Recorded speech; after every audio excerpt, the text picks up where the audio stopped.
Don't forget, you can reach the latest episode of Potomac Watch anytime. Just ask your smart speaker, play the Opinion Potomac Watch podcast. From the opinion pages of the Wall Street Journal, this is Potomac Watch. Welcome back. Let's turn to the primary voting that is taking place today. And we have presumptive nominees for each of the two presidential candidates now, but still some consequential Senate races. The Senate looks like it could be up for grabs in November, and that could be the difference between a unified Republican government under President Trump that gets past a conservative agenda or a Republican Senate that is standing in the way of a reelected Joe Biden and a Democratic House. Kim, I know West Virginia is a state that you've looked at. What's happening there, and what's the story now that Joe Manchin is stepping aside? Well, that was the big story, Joe Manchin stepping aside, which he announced back in November.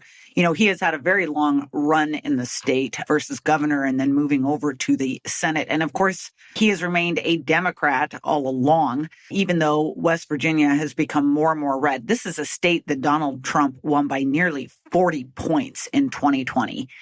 And that has just become a very untenable situation for a guy like Manchin. He is currently the only remaining Democrat in statewide office in the state. Democrats very much wanted him to hang on. He decided that it was simply not going to work. So he has announced his retirement. Very quickly, even before he had announced his retirement, the current governor, GOP Governor Jim Justice, had announced that he was going to challenge Manchin for that seat. He was endorsed by Donald Trump and by the National Republican Senatorial Committee, other people like Mitch McConnell. I think the thing to understand is essentially whatever Republican wins the primary there today is basically a shoo-in to become the next senator. And it did look as though Justice was going to have a cakewalk, but he's in fact been challenged by Representative Alex Mooney, who has the endorsement of the Club for Growth. And Mooney has been making the case that Justice, who began as a Democrat and became a Republican in August 2017, that he is not pure, as it were, that he's a rhino. They've talked a bit about some of his tax history and argued that he's a tax hiker. It doesn't seem as though it's likely to make a difference. Justice seems to be comfortably ahead in the polls. If he indeed wins today, he'll go on to face a Democrat. There are currently three making a play for this. Senator Manchin has, in fact, endorsed Wheeling Mayor Glenn Elliott. But the Democratic primary is almost a bit of an afterthought because, again, barring some sort of scandal or issue from the ultimate Republican nominee, this is likely a Republican Senate seat at the end of the day. How about in Maryland, Monet? That is not necessarily the case. This is a Senate race that is rated likely Democrat by Cook Political Report. But former Republican Governor Larry Hogan, a late entrance into that Senate race, do you think that he could make a run for it and scramble these Senate calculations? And who might he be facing? Well, if anyone can flip Maryland, it's Larry Hogan.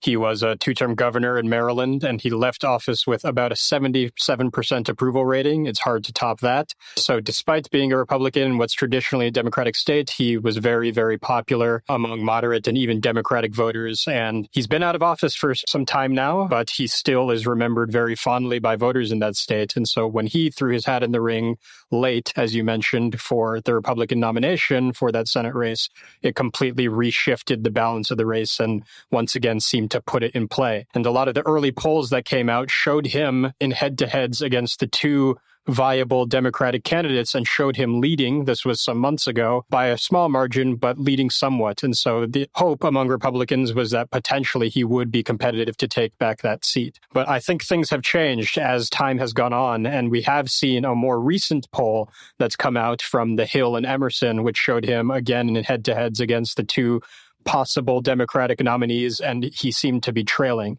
And so I think what's happening is that you had a lot of people who were not yet paying attention to the Democratic side of the ledger, weren't familiar with those candidates yet, against a very familiar and fond name in Larry Hogan. And previously, they decided, I'm going to go with the guy who I like and know. But as more voters have started to pay attention in a very heavily Democratic-leaning state, you've seen his edge start to erode. And so he's really going to have to put in a lot of energy if he wants to hang in the balance in that state that has a very natural Democratic tilt. Now, those two candidates I've been referring to who are vying for the Democratic nomination are David Trone, who is in the House, and he is a very independently wealthy member who has self-funded his campaign. He's put in more than $60 million, which is close to a record in terms of self-funding, and has created an ad blitz to really get his name out there. And so he had an early lead in that race. He's running against Angela Alsobrooks, who's the executive of Prince George County, and she has the support of Governor Wes Moore and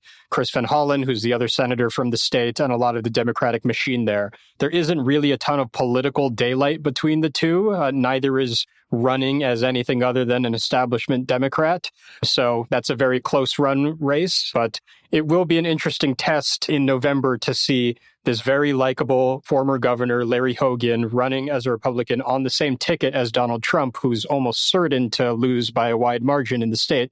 Will you have enough ticket splitters in Maryland to enable him to squeak in, even as that presidential vote mostly is going to go for Biden in the end? One final thought here, something else to keep an eye on, even though we have Republican presidential candidate, presumptive nominee, is, Kim, it has been fascinating to see how much of the vote Nikki Haley has still been taking in the Indiana primary that was last week. She ended up with about 22% of all primary voters long after she had dropped out. And I don't know whether she will be able to duplicate those kind of figures in West Virginia or Maryland, but perhaps a continuing signal to President Trump that he needs to do some work at rebuilding a Republican Party that has somewhat fractured during this primary. And something he might want to think about as he goes about looking at his vice presidential candidates.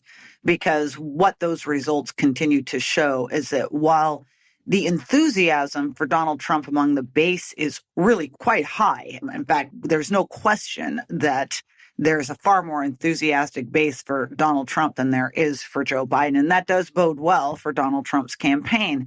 That there is, 15, 20% of voters that have not been convinced and still would prefer someone else. Now, will they unify around him as time goes on? We certainly saw that back in 2016 when there was a quite active rebellion against Donald Trump right up through the convention. And then slowly Republicans came around to him. There's a possibility. On the other hand, people have known for a while that this primary is over in terms of the delegates. And the fact that people are still taking the time to go out to vote and actively vote against Donald Trump in a Republican primary, I think is something his campaign should take note of. Thank you, Kim and Monet. Thank you all for listening. You can email us at pwpodcast@wsj.com. If you like the show, please hit that subscribe button, and we'll be back tomorrow with another edition of Potomac Watch.